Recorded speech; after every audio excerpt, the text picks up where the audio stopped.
अंथरुणात लघुशंका केल्यानं आईकडून चिमुरडीला अमानुषपणे चटके. अंथरुणात लघुशंका केल्यानं सावत्र आईनं लेकीला तापलेल्या उन्हातल्यानं चटके दिलेत. अवघ्या 5 वर्षाच्या चिमुरडीचा अमानुषपणे छळ करणाऱ्या सावत्र आईच्या विरोधात MIDC पोलीस ठाण्यात गुन्हा दाखल करण्यात आलाय.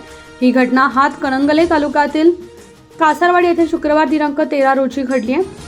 या प्रकरणी सावत्र आई पूजा शुभम मगरे वय वर्ष 23 हिच्या विरोधात पती शुभम मोकिंदराव मगरे यांनी पोलिसांमध्ये तक्रार दिली आहे. याबाबत अधिक माहिती अशी की मूळचे जालना जिल्ह्यातील शहापूर पाडेगाव येथील शुभम मगरे हे नोकरीच्या निमित्तानं कासारवाडी येथे राहतात. शुभम मगरे यांचं दुसरं लग्न झालंय. त्यांना पहिल्या पत्नीपासून एक मुलगी आहे. या 5 वर्षांच्या चिमुरडीनं अंथरुणात लघवी केल्यानं संतप्त झालेल्या पूजा मगरे या सावत्र आईनं लोखंडी उन्हातलं तापवलं आणि त्या चिमुकलीला अंथरुणात लघवी का केलीस म्हणत तिच्या गालावर, ओठांवर, गळ्यावर आणि गुप्तांगाजवळ अमानुषपणे चटके दिले. यामध्ये ही बालिका गंभीर जखमी झाली आहे.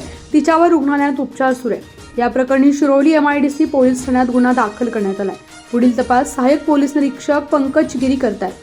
भांडाफोड न्यूजसाठी प्रतिनिधी विवेक कांबळे.